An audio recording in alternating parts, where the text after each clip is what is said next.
Ce super pouvoir que tu utilises contre toi. Je n'ai pas eu le choix ou je n'ai pas le choix. C'est souvent ce que j'entends quand on fait la rétrospective de situations difficiles avec des décisions complexes à prendre à des moments charnières où la vie nous pousse dans nos retranchements. Pourtant, on dit aussi que notre vie actuelle est la somme de nos choix passés. Alors qui croire? Où est le juste milieu entre ce qu'on subit et ce qu'on choisit? Est-ce qu'il y en a seulement un? Le libre arbitre, c'est la capacité qu'on a à décider par nous-mêmes, à choisir notre direction, à assumer notre trajectoire. C'est une notion ancienne qu'on retrouve dans presque toutes les religions, la philosophie, la psychologie, le coaching et même dans les histoires contées. Entre la peur de se tromper, le besoin de validation, l'influence de notre passé ou des autres, on en vient parfois à douter de son existence. On le met de côté, on l'oublie, on le délègue. Le libre arbitre, ce n'est pas juste un concept abstrait, c'est un super pouvoir qu'on a tous et toutes et qu'on utilise trop souvent contre nous. Le libre arbitre. Et si on osait en parler autrement? Bienvenue dans Le Bonheur à la vie, à la mort, le podcast où on se choisit en optimisant ses ressources sans se renier ni s'ignorer. Je suis Victoria Bonheur, accompagnatrice en élévation personnelle, tisseuse d'élan fluide et de clarté. Ce podcast est un espace de réflexion sans injonction pour celles et ceux qui veulent vivre autrement, avec plus de justesse, plus de paix, plus de présence. Dans cet épisode, on va parler de ce qu'on appelle le libre arbitre, la capacité de choisir, ce super pouvoir qu'on possède tous, mais qu'on occulte, qu'on déforme ou qu'on retourne même contre nous sans même nous en rendre compte. On va parler de choix, de responsabilité, de cette impression qu'on a parfois de ne pas avoir d'option et de la différence entre agir en conscience ou se laisser porter par défaut. Alors, pourquoi est-ce qu'on doute autant de notre droit à choisir ? En quoi c'est si difficile de faire des choix pleinement assumés? Et surtout, comment remettre de la conscience dans notre pouvoir de décision, même dans les situations les plus compliquées? Reste avec moi, on va voir tout ça ensemble et t'inquiète pas, ça va bien se passer. Mais avant de continuer, je t'invite à t'abonner à la chaîne Victoria Porte-Bonheur et à activer les notifications pour ne plus rater les prochaines publications. Tu sais, j'entends souvent cette phrase « j'ai pas le choix ». Et à chaque fois, ça me fait tiquer. Pas parce que je juge, mais parce que je me suis dit ça aussi tant de fois, mais de façon un peu automatique. Tu sais, pas le choix. Mais ça vient souvent avec pas le choix, mais si je veux aller par là, en fait. Et c'est vrai qu'il y a des événements qui nous tombent dessus sans prévenir. Une maladie, un accident, un décès, un imprévu, quoi. Des trucs qu'on n'a ni choisi, ni anticipé, ni souhaité. Et dans ces moments-là, on a l'impression que c'est la vie qui décide à notre place. Mais ce n'est pas parce qu'on ne maîtrise pas tout qu'on ne peut rien choisir du tout. Entre ce qui nous arrive et ce qu'on en fait, il y a une marge, un espace. Tu vois, même quand les circonstances nous dépassent, on garde un espace de choix où on peut décider de la réaction pour laquelle on va opter, c'est-à-dire l'action en réponse à cet événement. Ce qu'on va dire, ce qu'on va faire, ce qu'on va garder comme pensée et où on va mettre notre énergie. Bref, t'as compris la façon dont on réagit. Et cette marge, c'est ce qu'on appelle le libre arbitre. Et ça change tout. C'est justement parce qu'on ne peut pas tout contrôler qu'il est utile de choisir, de focaliser son attention sur ce qui est de notre responsabilité, la direction de notre regard, nos pensées, nos paroles, nos actions. À ce moment-là, on a deux options. Soit on se focalise sur la zone où nos actions auront un impact concret. Ça veut dire qu'on va pouvoir corréler les actions et le résultat obtenu. C'est ce qu'on appelle la zone d'influence.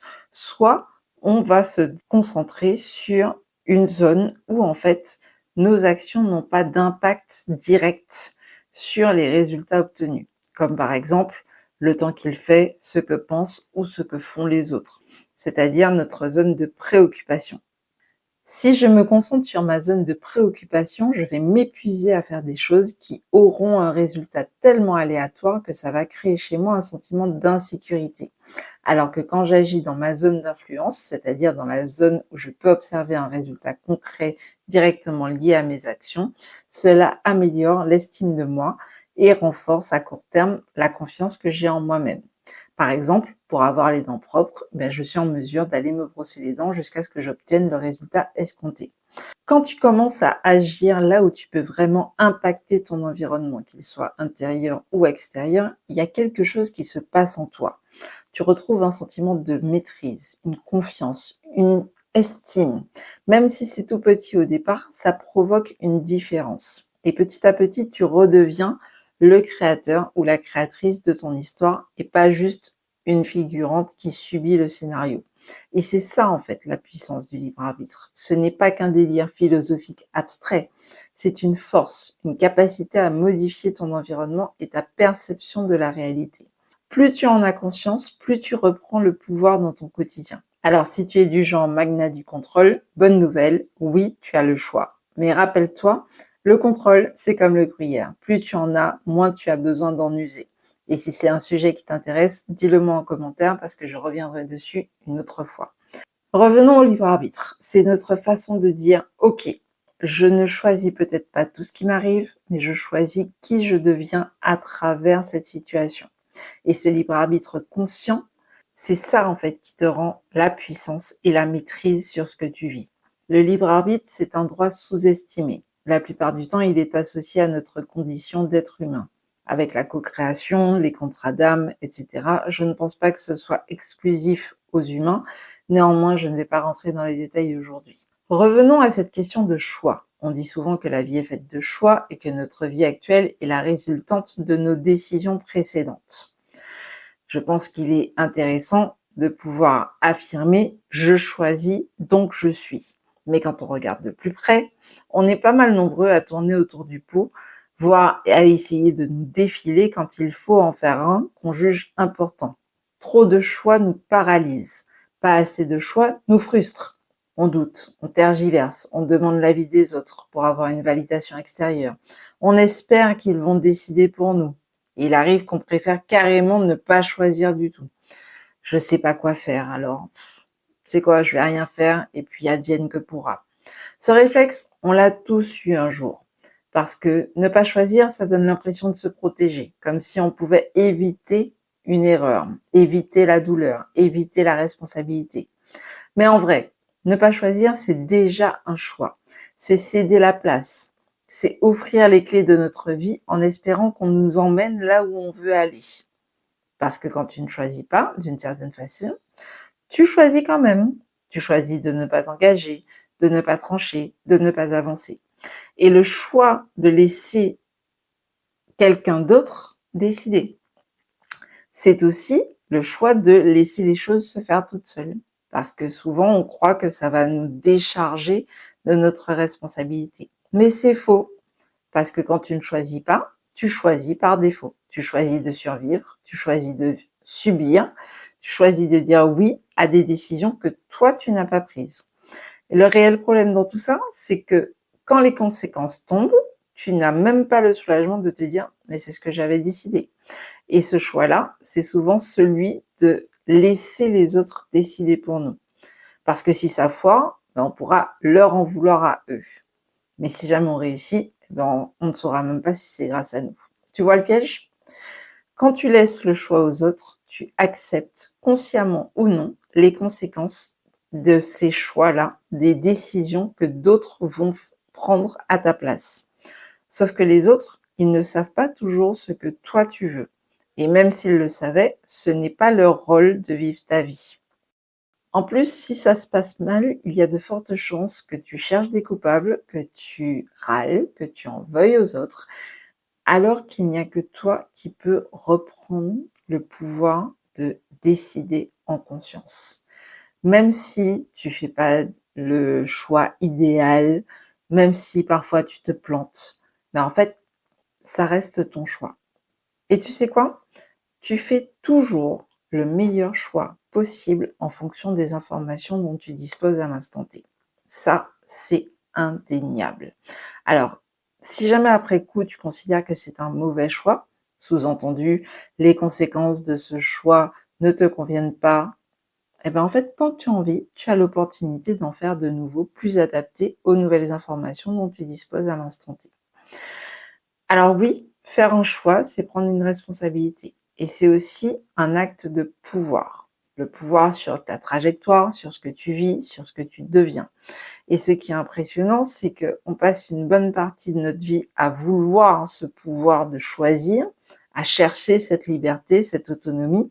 Et quand on prend conscience qu'on a déjà ce pouvoir-là, on se met la pression parce qu'on veut faire le meilleur choix possible, évidemment, une fois pour toutes. Comme si décider, c'était une seule fois pour toute la vie. On sort du lit une seule fois pour toutes, on mange une seule fois pour être rassasié toute notre vie, on se lave une seule fois, je te vois déjà faire la grimace, on nettoie la maison une seule fois et elle reste propre tout le temps. Oui, ça, tout le monde serait d'accord pour se dire, si jamais c'était possible, ça serait génial.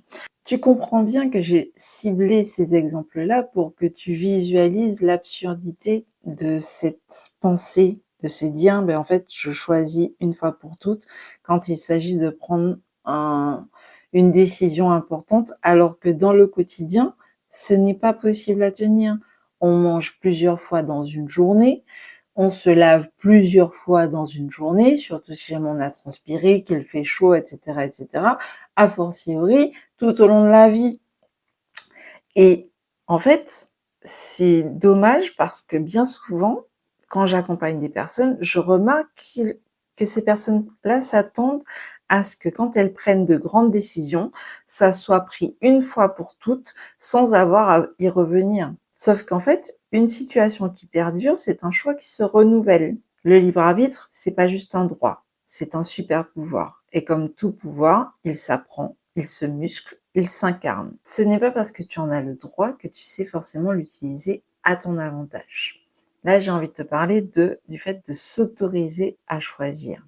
Parce que tu sais, ce qui est fou, c'est que on peut choisir, on peut prendre des décisions, on en prend H24, mais on ne s'accorde pas le droit d'expérimenter le résultat de nos décisions. On veut absolument faire le bon choix, celui qui est juste, celui qui est parfait. Et on doute, je t'ai déjà parlé du doute dans une autre capsule, mais en fait, le doute, c'est l'opportunité de renouveler nos choix. Mais on veut à tout prix faire le choix parfait sur lequel on n'aura pas besoin de revenir. On demande à nos proches, à nos collègues, à Google, à ChatGPT, à l'univers, bref. Tout ça parce que on n'ose pas se faire confiance. Et c'est un peu triste.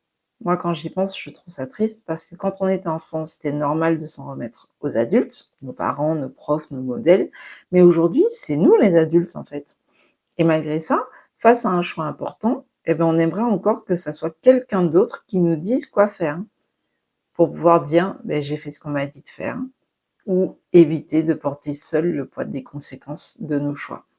Mais voilà, c'est ta vie. Donc, tu es déjà la seule personne qui assume l'entièreté des conséquences de tes choix. Quand tu es malade, personne ne peut ressentir la douleur à ta place. Même avec toute l'empathie du monde, on ne peut pas prendre la douleur sur toi. Et c'est pareil quand tu vas bien. Donc, quand tu t'autorises à choisir, tu t'autorises aussi à accepter la responsabilité de ta propre vie. D'ailleurs, parlons-en parce que prendre la responsabilité de sa vie, ça a tendance à faire un peu grincer les dents. Je sais que t'as peut-être pas forcément envie d'entendre ça, mais tu es responsable de ta vie.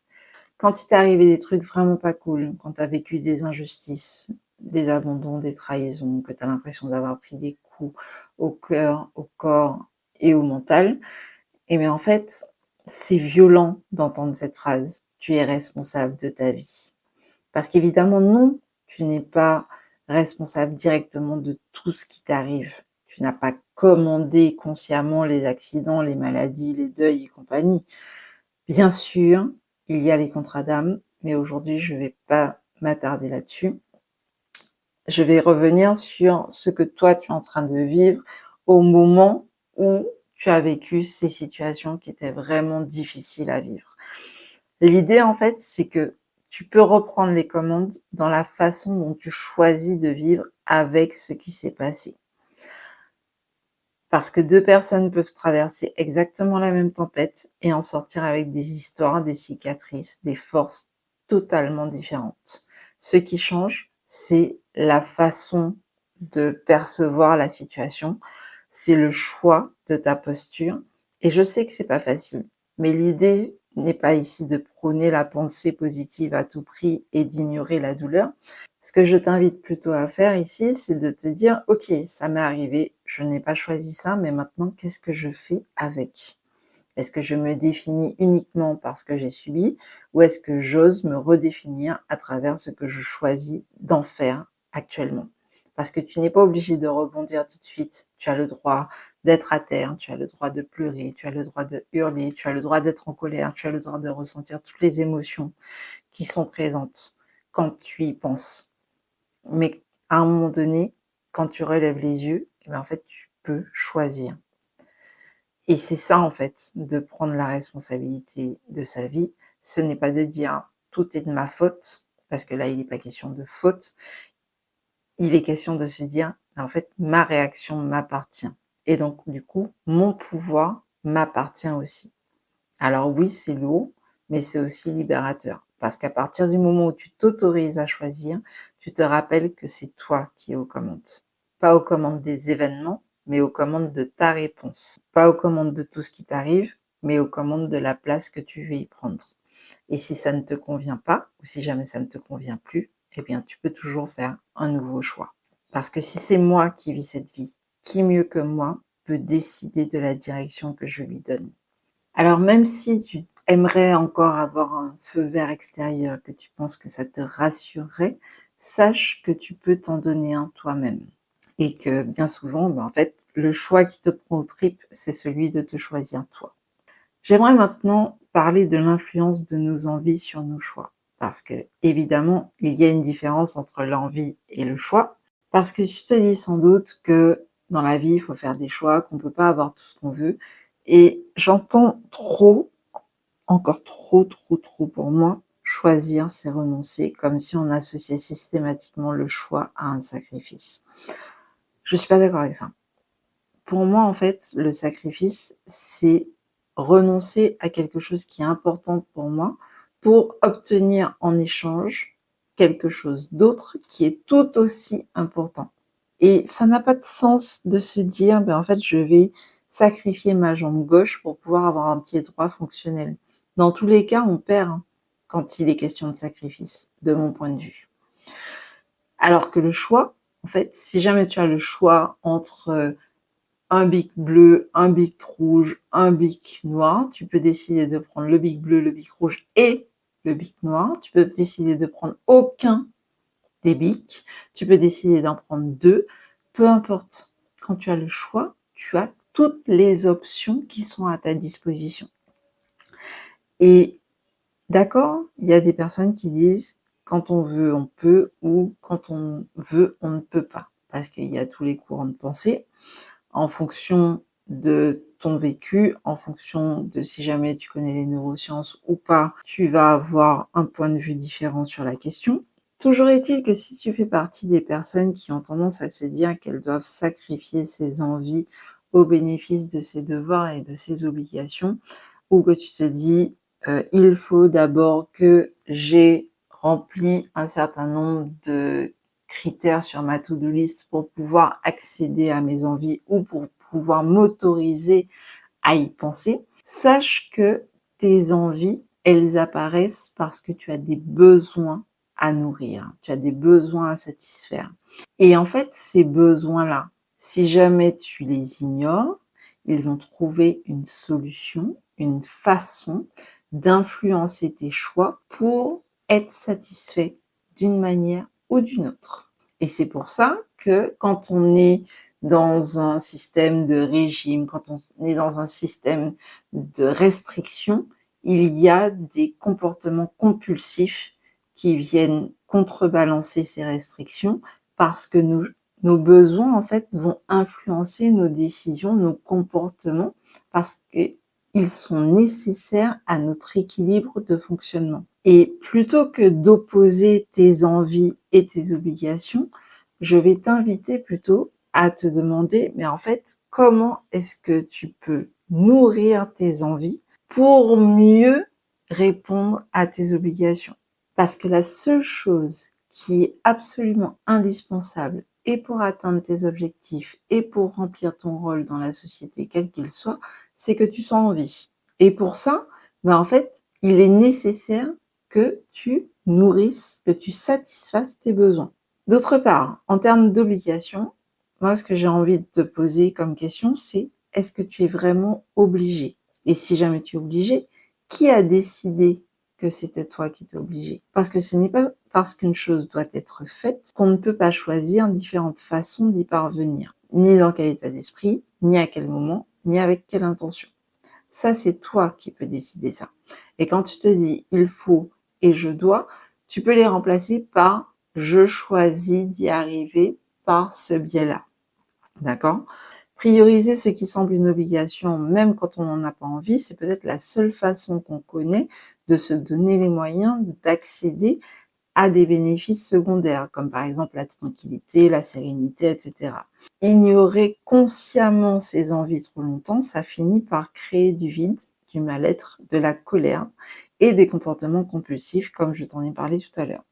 Donc, je vais t'inviter en fait à te poser les questions suivantes. Quelles sont mes obligations incompressibles? Et en quoi nourrir davantage mes envies m'aiderait à mieux m'acquitter de mes devoirs? Parce que évidemment, tu vas pas changer du tout au tout aujourd'hui. Mais tu peux, peut-être, juste pour aujourd'hui, choisir une action, une pensée ou un mot qui va t'aider à alimenter ce que tu veux vraiment retrouver dans ta vie. Parce que si tu es du genre à te dire j'ai envie de prendre soin de moi, j'aimerais bien changer de boulot, ou je rêve d'un quotidien plus aligné avec mes valeurs, et que quand tu regardes ce que tu choisis de faire au quotidien, tes actions, ton emploi du temps, et là où tu mets ton énergie, tu as l'impression que ça n'a rien à voir, et bien en fait je vais t'inviter simplement à remettre de la conscience dans tes choix, parce que ce sont eux qui construisent ta réalité, même ceux que tu crois devoir faire par défaut. Alors, et si aujourd'hui tu te donnais l'autorisation de choisir en pleine conscience, sans être tenu de faire le choix parfait, ni le choix que tout le monde validera, juste ton choix à toi, pour toi, ça donnerait quoi? N'hésite pas à me le dire dans les commentaires, je suis toujours ravie de vous lire et je réponds à tout le monde. Je vais m'arrêter là pour aujourd'hui, c'est un sujet très vaste, alors j'envisage de revenir dessus pour aborder d'autres aspects de ce pouvoir dans une autre capsule. Mais pour moi, ramener de la conscience au niveau de notre libre arbitre, c'est une étape cruciale quand on envisage d'emprunter la voie qui nous mène au bonheur. D'ailleurs, si tu ne l'as pas encore fait, je t'invite à aller écouter l'épisode sur le bonheur, tout un art de vivre, qui est disponible sur la chaîne YouTube Victoria Porte-Bonheur. Merci encore d'être entré dans cette bulle avec moi. Je t'encourage à partager cet épisode si tu sens que ça peut aider quelqu'un que tu connais à renouer avec le bonheur et la joie. Si ce sujet t'a plu, n'hésite pas à soutenir la chaîne en laissant un like ou un commentaire pour me dire ce qui a particulièrement résonné pour toi. Et puis bien sûr, si tu as des questions, eh bien tu les mets aussi en commentaire, moi j'y réponds avec plaisir. Tu peux également me retrouver dès maintenant sur Instagram via Victoria Porte-Bonheur, parce que le bonheur n'est pas un luxe, c'est un appel à l'alignement de soi, à la vie, à la mort. C'était Victoria Bonheur dans le bonheur, à la vie, à la mort, le podcast où on se choisit en optimisant ses ressources sans se renier ni s'ignorer. À bientôt!